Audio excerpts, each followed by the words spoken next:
Olá, muito boa tarde. Nós estamos falando aqui direto de Brasília, dentro da sede da CNT, e vamos conversar no 15 Minutos com Sapia com o presidente nacional da CNT, o presidente Wander Costa. Ele que é mineiro de Araxá, tem uma empresa em Contagem, mas mora há muitos anos já na capital. E já está há 3 anos à frente da direção da CNT e parece que fica até 2026, mandato longo, hein, presidente? Boa tarde, é um prazer ter o senhor aqui no Alerta Super. Boa tarde, é um prazer poder falar com o povo de Minas Gerais, povo da minha terra, através da Rádio Super e do Jornal O Tempo. Realmente, serão 8 anos de mandato, 2 mandatos de 4, a gente foi eleito para cumprir até 2023 e já a reeleição já está confirmada para ficar até 2027. 2027. E me diga uma coisa, o senhor pegou uma CNT num ano normal, quando o senhor assumiu, e logo depois veio a pandemia.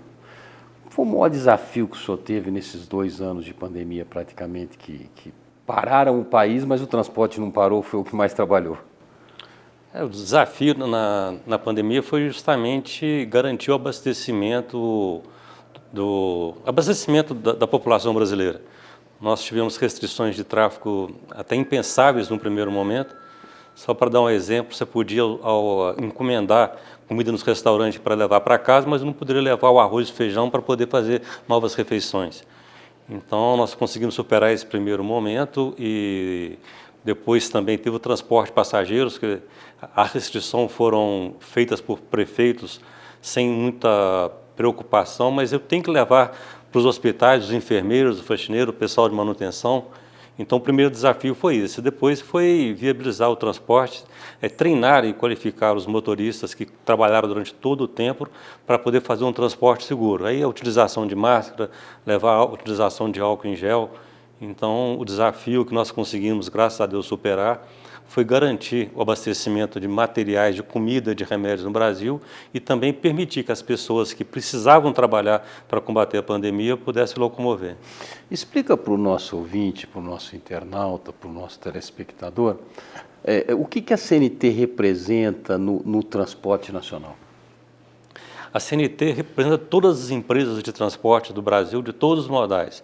É o transporte aéreo, das grandes empresas até as empresas menores que fazem o abastecimento, o transporte no Norte e Nordeste. Parece que no Norte não tem rodovia, então as pessoas andam no aquaviário ou no aéreo. E também o aquaviário, o ferroviário e o rodoviário, tanto carga quanto passageiro. Então, a CNT hoje é a confederação que zela pelos interesses de todas as empresas de transportes, tanto no legislativo quanto no executivo e no judiciário. E hoje a CNT, ela tem que ter, até conversava com o senhor um pouco antes aqui, mas para explicar para a população e para os nossos ouvintes, a gente sabe que no Congresso tem a bancada da bala, tem a bancada rural, tem a bancada evangélica, existe a bancada do transporte, porque vocês precisam muito do legislativo para poder, porque são leis que estão mudando a todo momento, né?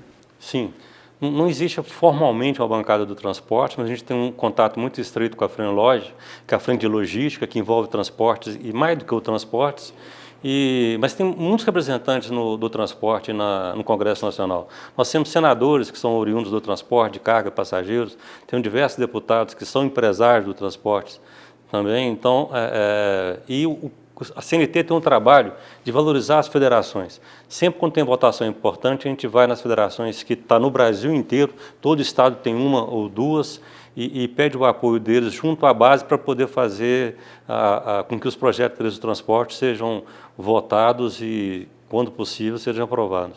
A CNT apoia, evidentemente, que de todos os modais que a CNT, né, fica no guarda-chuva dela, eu acho que o principal seria o transporte de cargas no país, ou com o maior número, podemos dizer assim. E a gente sabe muito bem da situação do caminhoneiro hoje. O frete baixo, o combustível alto, os insumos todos altos, a inflação está aí crescendo, a gente vê caminhoneiros aí trabalhando, agora lógico tem leis que regulam, mas leis que não são cumpridas, do horário de descanso, de não ter o descanso. Como é que a CNT consegue interferir nisso para auxiliar o caminhoneiro, aquele que está lá na ponta? Na verdade, nós representamos as empresas de transporte rodoviário de cargas e passageiros também. O autônomo, o caminhoneiro autônomo, tem outra confederação. A gente trabalha muito unido com eles, mas o objetivo nosso o que é feito para a CNT acaba refletindo neles, né? Sim, reflete que a maior parte dos autônomos trabalha para empresas de transporte. Então, quando você fala o tempo de direção, o tempo de descanso, isso foi a lei que nós defendemos. Eu não era presidente da CNT, eu era presidente da FITSENG, lá em Minas Gerais, e fez com que houve uma incompreensão no começo, mas hoje a grande maioria dos empresários respeitam, porque é uma lei que, mais do que a lei seca, fez com que reduzisse a quantidade de acidentes. Porque quando você passa a controlar a jornada, você vai fazer com que o motorista durma ali pelo menos 12 horas, tenha 12 horas de intervalo para dormir de 8 a 10. E quando ele tem um tempo de descanso, ele não fica incentivado a tomar qualquer agente químico para poder prorrogar a jornada. Então, o agente químico pode ser o rebite, que é o mais falado na imprensa, mas pode ser outro tipo de drogas, até mesmo a bebida. Um conhaque com Coca-Cola era muito usado para poder despertar o sono. Então, o trabalho nosso é para isso. A CNT, ela procura apoiar a multimodalidade, porque entende que cada modal tem a sua vocação. Quando eu apoio ferrovia ou a navegação, a cabotagem que foi feita no ano passado, eu estou, de certa forma, beneficiando o rodoviário de cargas, porque ele vai trabalhar naquilo que é mais rentável, que dá mais lucro. O que dá lucro para o transporte rodoviário é um médio percurso, até 500 km, 600 quando muito. Não é vantagem para o empresário pegar uma carga de pelotas de arroz para entregar em Belém. Você vai fazer sobrejornada, você vai pagar muita hora extra para o motorista ou vai criar um passivo enorme para o futuro. Então, defendemos a multimodalidade Não existe um ciúmes assim dos modais, tipo, a CNT está puxando mais para o modal do ferroviário, não, agora está mais para o rodoviário, agora está mais para o aquaviário. Tem isso? Tem essas reclamações que o senhor recebe aí? Tem ciúme. Então, para falar bem no mineirês, a gente tem que ter lombo para poder aguentar a pancada e explicar para eles que o objetivo nosso é o melhor para o Brasil. Claro. Isso aconteceu quando, na BR do Mar, a gente estava defendendo a cabotagem, alguns empresários vieram com a argumentação que ia tirar a carga do rodoviário. Falei, não. Porque o navio ele não recebe a carga na lavoura, claro, para dar o exemplo do agronegócio, e nem entrega o arroz no restaurante. Nós vamos ter que continuar usando o rodoviário para abastecer os navios. E ao invés de fazer um percurso de 4.000 quilômetros, você vai fazer diversos de 500, e ao fim vai ter até uma remuneração melhor. Então, a CNT tem um corpo técnico, uma equipe técnica que faz esse levantamento, essas pesquisas, para poder nos dar subsídios para convencer os empresários da nossa base e também para convencer o... Ou seja, hoje o senhor tem na mão com esse corpo técnico aonde que estão as defasagens, vamos supor, nós precisamos melhorar aqui ou piorar aqui, ou diminuir aqui, não pode piorar nunca, mas diminuir aqui para jogar aqui, tem sempre essa condição dentro das pesquisas que vocês fazem? Tem sempre essas condições para fazer. Nós acabamos de fazer viagens técnicas também nos rios do Brasil, subimos o Tapajós para sair de Miritituba até a foz do Amazonas lá, e vemos que é muito mais barato escoar a safra do Mato Grosso, do Pará, pelo rio do que sair de caminhão. Então, os trabalhos técnicos nos orientam para poder fazer isso, e quando se abre uma nova fronteira agrícola, você está crescendo a economia, você está gerando mais necessidade do rodoviário, porque todo o transporte, toda a carga passa por cima de um caminhão em determinado momento, seja no primeira milha ou na última, na parte da entrega, e o crescimento econômico faz com que tenha um volume maior e uma melhor remuneração. A gente trabalha com muita clareza para as empresas de transporte serem mais rentáveis, para serem mais lucrativas. Conversando com o presidente Vander Costa, da CNT, aqui direto da sede da CNT em Brasília, o presidente, a gente tem tido uma reclamação muito grande, de um modo geral, não só dos caminhoneiros, mas também lá em Belo Horizonte está tendo demais problemas, só de lá só acompanha, com as próprias empresas de transporte coletivo urbano, em relação ao aumento do diesel. Eu converso sempre com o presidente do Setra, o Raul Licurgo Leite, sobre esse assunto lá, já me entrevistei várias vezes, as empresas estão colapsadas. Hoje de manhã eu estava assistindo o jornal aqui em Brasília e está parado aqui na Câmara do Distrito Federal, na Assembleia, né, do Distrito Federal, uma ajuda que o governo pediu para as empresas de ônibus de 500 milhões de reais, está parado lá 2 meses, quer dizer, então esse colapso não é só em Belo Horizonte, é no Brasil todo, muito em função do aumento do diesel. Como é que faz para descolapsar esse sistema? É somente com a ajuda do governo, sejam eles estaduais ou municipais, ou até mesmo federal? Você tem duas opções. Ou o governo estadual ou municipal autoriza o repasse para passagem, o preço de passagem que vai ser paga pelo usuário, que no ano de eleição não é muito simpático. Lembra que a Dilma fez isso e deu um problema tanto quanto para ela. Ou então entrar com verba pública para poder fazer o subsídio. Essa é a situação que a gente está vivendo, porque o petróleo subiu. O governo brasileiro não consegue controlar o preço internacional de petróleo. Isso é reflexo da economia do mercado e foi agravado agora pela guerra na Europa. Então, no curto prazo, tem duas situações. Ou você autoriza o repasse de passagem, ou você vai entrar com recurso público para subsidiar. Porque não atendido essas duas situações, que são as mais racionais, vai faltar transporte. E em Minas Gerais já aconteceu isso. Nós temos algumas cidades do interior de Minas Gerais que, por insistência do governo em não repassar os aumentos de custo, os empresários quebraram, faliu, e chegou um dia que a população dele não tinha como ir trabalhar, por absoluta falta de capacidade econômica de pagar o óleo diesel. Como é que o senhor vê esses aplicativos de ônibus que pegam aí, o pessoal até usa um termo, pegam o filé, né? Eles só pegam as rotas boas, né?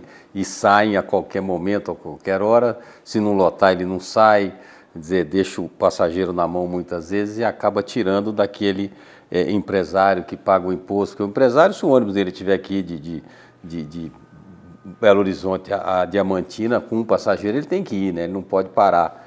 O avião, mesma coisa, né? Mas como é que o senhor vê esses aplicativos aí? Eu vejo com bastante preocupação, porque se eu vou comparar com futebol, é a mesma coisa que tiver um jogo onde uma equipe tem a obrigação de seguir regra, e outra é disruptivo. Disruptivo é não seguir a regra. Então o disruptivo vai marcar um gol com a mão, vai no VAR e fala, foi gol de mão, mas ele é disruptivo, para ele vale. Ele pode. Ele pode, eu não posso. Então, em Minas Gerais foi muito triste esse apoio que teve desses aplicativos, porque nós tivemos 3 graves acidentes com vítimas, uma lá descendo em Monlevade e mais 2... Se não fosse a Assembleia ter votado, teria sido aprovado, né? A Assembleia votou, o governador em Minas vetou e o veto foi derrubado. E ainda teve a tentativa de judicializar, e mais uma vez a judicialização exigiu que tivesse normas. A gente é a favor da concorrência, claro. A gente já sabe que o mercado tem que ser aberto, mas para haver uma concorrência, as regras têm que ser as mesmas para todo mundo. Eu não posso exigir que o motorista de uma empresa regular cumpra a jornada, é necessário que cumpra, e concorra com o outro que não cumpre a jornada, que em função dessa não qualificação, dessa irresponsabilidade na manutenção, com o argumento de que é um pouco mais barato, coloca em risco os usuários de ônibus e terceiros também. O cargo de presidente da CNT deve trazer ao senhor uma carga política muito grande, que o senhor tem que ter a política, né, não só para conversar com o legislativo, mas com o executivo em todas as esferas e também com o judiciário. A gente está tendo um problema lá em Minas Gerais, que é a construção do Rodoanel. Os prefeitos, principalmente de Betim e Contagem, são contra por onde está sendo programado passar o Rodoanel, que cortaria essas cidades no meio e destruiriam toda a logística desses municípios. Como é que a CNT vê esse tipo de atitude do governo do estado de Minas Gerais, aonde ele bate o pé e quer ser daquele jeito? Inclusive já estão preparando até a licitação para que seja pedagiada a rodovia, uma rodovia que foi construída toda com a verba da Vale. Quer dizer, já tem a verba, mas eles ainda querem pedagiar. Como é que a CNT vê esse tipo de atitude de um governo do estado? Estou citando Minas Gerais porque nós somos de lá, mas eu sei que em outros estados nós temos problemas também parecidos. O caso específico do Rodoanel, eu conheço lá, eu moro lá em Belo Horizonte, é necessário. Sim. Se perguntar para mim qual que eu prefiro um Rodoanel. Se é um ou o outro, é o que for mais viável para poder ser construído. Tem a verba da indenização da Vale, excelente, vamos utilizar ela para poder reduzir o custo. Agora, o governo de Minas, a gente tem acompanhado, e o grande problema é faltar o diálogo. Eu acho que como o dono do projeto, aquele que detém os recursos que veio de uma tragédia de Minas Gerais, era necessário ele conversar com a população. e conversar com todos eles, com a sociedade como um todo. Então, acho que é possível que as prefeituras de Contagem e Betim possam oferecer algum subsídio para melhorar o projeto, assim como as empresas de transporte, nós somos os grandes pagadores de pedágio, poderiam oferecer alternativas, mas eu acho que o pior para Minas Gerais é entrar numa briga do governo do lado, municípios de novo, e nós continuarmos sem o nosso necessário anel rodoviário. Perfeito. Queria finalizar esse bate-papo com o senhor, que o senhor dissesse aí qual é o futuro da CNT e juntamente com essas eleições que nós vamos ter esse ano, não só para presidente da República, mas para governo do Estado, um senador para cada estado e mais todos os deputados que vão ser votados ou trocados, novos que vão chegar, tanto aqui em Brasília como também em todos os estados, nas assembleias. Como é que a CNT, o ano seguinte a uma eleição desse quilate é mais difícil? Você falou comigo das pandemias e o primeiro ano que eu tive aqui coincidiu com o primeiro ano do governador, do presidente Bolsonaro, e uma reforma muito grande do Congresso, que passou a ser um Congresso mais conservador. Então, a posição da CNT é uma posição totalmente institucional, ela sempre apoiou e vai apoiar o governo eleito. Nessa situação agora, daqui até o final do ano, a gente vai procurar debater com todos os candidatos a presidente, todos os candidatos a nível nacional, todos os candidatos que têm a viabilidade de eleição. A gente vai fazer um corte técnico e, a partir dali, a gente vai chamar os candidatos para conversar com os empresários. Nós vamos preparar um material do que o transporte pretende nos próximos 4 anos e, de forma bastante isenta, sem se posicionar por um lado ou outro, trabalhar para dar instrumento para fazer um programa de governo que seja aplicado por aquele que ganhar. Da mesma forma, com relação aos deputados, senadores, a posição nossa é de apoiar os eleitos, trabalhar com argumento técnico, usar a nossa equipe para ter informações e ajudar nos projetos que melhorem o transporte no Brasil. Perfeito. Só para finalizar, sou atleticano, cruzeirense ou americano? Sou cruzeirense, graças a Deus. Ontem nós ganhamos, suado. O Cruzeiro ganhou do meu Londrina, suado. O goleirão ajudou, né? Parabéns aí pelo trabalho do senhor frente à CNT, sucesso nesse ano, vai ser um ano atribulado também, que ano de eleição também é bem complicado, e no ano que vai se iniciar em 2023, que o senhor consiga logo ter todo esse conhecimento de quem vai entrar, do que vai mudar, tudo isso na política a cada ano é um desafio novo. Parabéns pela atitude da CNT durante a pandemia, que foi essencial para todos nós brasileiros. Muito obrigado, viu, presidente?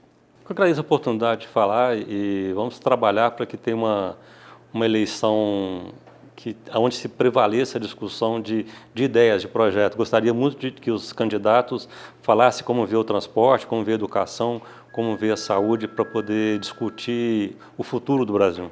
Tá certo, muito obrigado. O 15 Minutos com Sapia fica por aqui.